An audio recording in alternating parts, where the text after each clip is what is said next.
Let's get some questions from Fansville here. Let's get it started. What do we got first here? All right, it says, let's see. Why is Minnesota being overlooked? That comes in from John. Okay, John, I don't know if they're being overlooked as much as it is we're just not used to talking about Minnesota as a favorite in the Big Ten West because we normally see your Wisconsin, Iowa, Northwestern. And that's what we've seen. That's been the history of the Big Ten West Championship, in particular since I've been calling the Big Ten Championship game. This will be my 8th one, and that's all I've seen in the championship game. So we just haven't seen it. But I'm here to tell you that you should start looking at Minnesota, and everybody should start looking at Minnesota. They run the ball well. They're coached well at each line of scrimmage. They play pretty good defense. And when you look around the Big Ten West right now, Iowa can't score.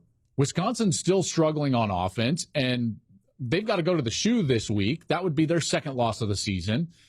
Northwestern's not what they have been over the last couple of years, and Nebraska's a total dumpster fire. Like, when you look at the teams that have the potential to win the division, you start to narrowly focus on Minnesota. I'm not going to be shocked at all if Minnesota goes to Indianapolis and represents the West in the Big Ten championship game. And then PJ's going to get in his boat, and he's going to row himself down from Minneapolis all the way to Indianapolis. He's just going to be like, hey, baby, let's go. And he's going to get all the boats there, and they're going to line up. They're going to rope themselves off, and it's not going to be sailgating. It's going to be row-gating. And they're just going to row themselves all the way down to Indianapolis. And you know what? Gus, Jeannie, and I, we're going to love it. I can't wait to have new energy. I think that they're going to be there. All right, what's next? All right, next, Evan chimes in and he says, how would you rate OU's performance against Nebraska? And also, what game is the biggest one to watch this coming weekend? Well, I already kind of talked about Oklahoma in my top 10 earlier in the show. But there are some great games to watch. So Evan, if you're looking at games to watch, there's 6 top 10 teams this week that I think are going to be in really tough games. And I'm going to bring up 2 of them. Okay, so A&M plays Arkansas and USC goes to Oregon State. First of all, folks, if you're into, the Fox Bet app and you go and you look, A&M's favored by 2 and the total is 49 in that game. That doesn't make any sense. Arkansas is one of the best rushing teams in the SEC, while A&M cannot stop the run, and that's the one thing that you've got to do against Texas A&M is force them into a game in which they're one-dimensional on offense, and when you do that, they have fallen woefully short. So I would think that Arkansas is going to win this game outright, and the total points in all A&M games to this point this season is 88. In a defensive-oriented game with a lot of run game, in particular from Arkansas, you really think these 2 teams are going to go over 49? Absolutely not.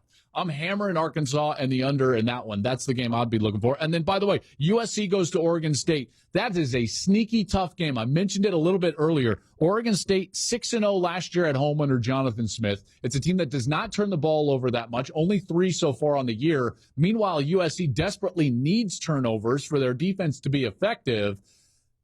2 of those 6 wins for Oregon State at home last year, Washington and Utah. They will not be overmatched in this game. It won't shock me at all if that's closer than the experts think, and it won't shock me at all if Oregon State actually wins that one. All right, next question from Fansville. The next question says, more likely CFP representative, the winner of the Big 12 or a 2-loss Big 10 West champ? I'm going to go with Big 12 on this one. And the reason is that West champ is still going to have to compete with what I think is going to be an incredible team that makes it out of the East. We've got Ohio State, Michigan, and Penn State, let's not forget, in particular with their new run game. And they would have to face that team in the Big Ten championship. Meanwhile, in the Big 12, you've got 3 teams that I think are going to be really good by the time we finish this season. Oklahoma, Oklahoma State, and Texas, all 3 of them in my top 10 currently. We saw the potential of Texas in that loss against Alabama. Oklahoma State, they're going to continue to continue to play well on offense and be explosive. And OU, if they're as balanced and tough on defense as what we saw against Nebraska last week, then the sky's the limit for the Sooners. So I would go Big 12 over Big 10 West in that scenario. All right, time for one more. What else we got from Fansville? It says, who has a better resume than Penn State through 3 games? Listen, excellent point, Jay Fox. 2 road wins, Purdue, at Auburn. I get it. I'm going to throw one out there, and we just talked to their head coach. How about Kansas? 2 road wins as well, one against West Virginia. a team that's not bad in the Big 12. And then they went into the AAC favorite, Houston, beat them by 18. You can't argue with that. I think they should have been ranked. Come on, AP voters. Do it. Do it. If Kansas beats Duke, do it. Rank the Jayhawks. Do the right thing. Hey, thanks for watching. If you enjoy that clip, make sure you click subscribe somewhere down here.